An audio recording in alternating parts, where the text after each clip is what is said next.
Hey guys, so I was asked to explain my personal interpretation of idea of Chi Sao, and I hope this is a piece of advice that might help some people, because a lot of people like me, when you search and try and understand Chi Sao through the Wing Chun system, if I look at my over 50-year journey, right, you enter and you learn a scheme of techniques, right? You start with learning the basic Dan Chi, one-hand Chi Sao.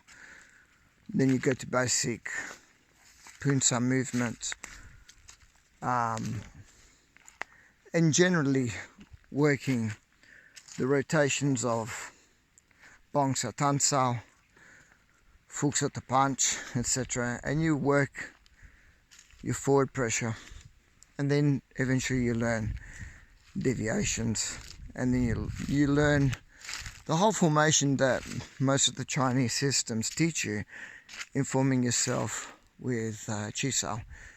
Alright, and then eventually you move to Go Sao. Eventually you move to trying to detach as well and use these techniques at a longer range as well as a short range. Then some people move on again and use it as a form of grappling, anti-grappling, and so on and so on. It just gets more and more and more and more and more evolved, right? So the levels of Chi Sao can be so deep that Chi Sao in itself, I look at even as a, excuse me, I'm walking my dog, come on! Chi Sao itself can also be looked as a mental contest, not so much, or even a philosophical contest that you can apply physically into your body, right, as you're training. So even though that's, we're talking always about deeper and deeper levels of how to train your Chi Sao, right? So it's hard to put all this into one context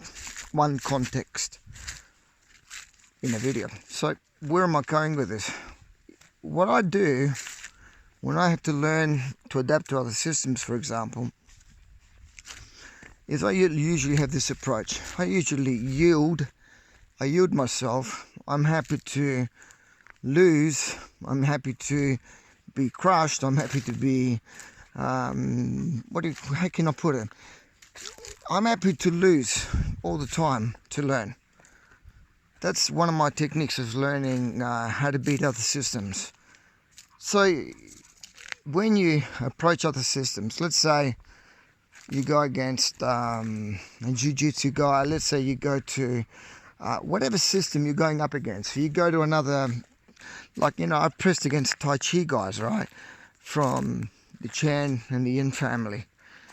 And you have to learn to, apart from the fact you should be very humble when you approach other systems and try not get your ego involved, right? But if you want your Chi Sao to work, because fundamentally, when I teach Chi Sao, I teach it on a global aspect of how to adapt it to different fighting systems. But it takes years to understand this. You have to adapt and learn to fight against other fighting systems, and you have to mix with the fighting systems, and you got to get your Chi Sao to work. So you got to understand the core aspect of each fighting system. If you don't go into their core, you're not going to learn shit,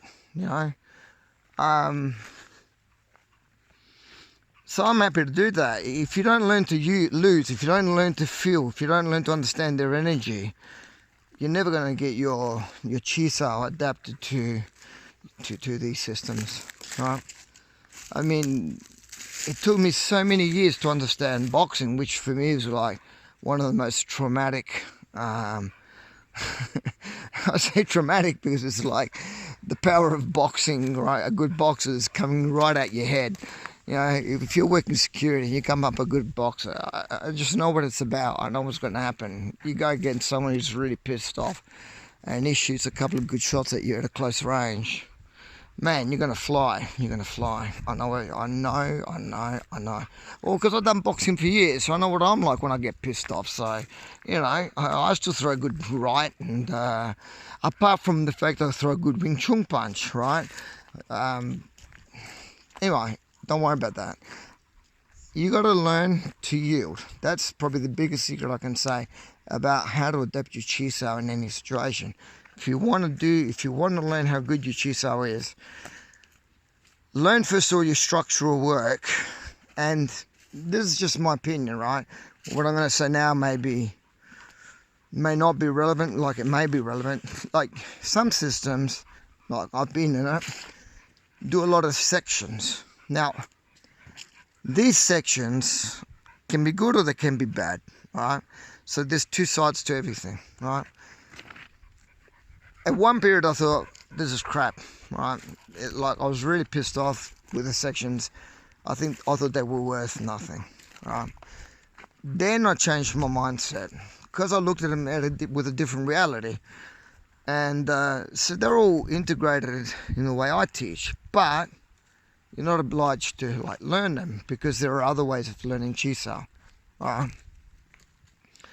So, nevertheless, it all depends on how you approach people when you want to learn how effective your Wing Chun is, right? And how well you really want to work your pressure systems, right? You have to learn to adapt you have to learn to adapt yourself to different angles, to different realities, and really test yourself out with other systems, right? And then bring it all back to your Wing Chun. That's basically what I've been doing for years and years and years, right? It's worked so far because, I've separated myself from other schools, and, I'm not liked for it, but I still teach Wing Chun fundamentally. Sometimes I look like I'm adapting, like I may be doing a different system because you see me in pictures, and pictures will say, that ain't Wing Chun, but it's bullshit because I'm pressing and receiving energy and then repressing it back to the core of what Wing Chun should be doing. So if you can't get it, fair enough. I think I'm doing it. Maybe I'm wrong. Who knows? I just do what I do, and that's what I teach. I teach military, this sort of stuff. I teach cops. I teach security people with these same principles. So that's why I call it Wing Chun Dao. It's always Wing Chun. Have a good one.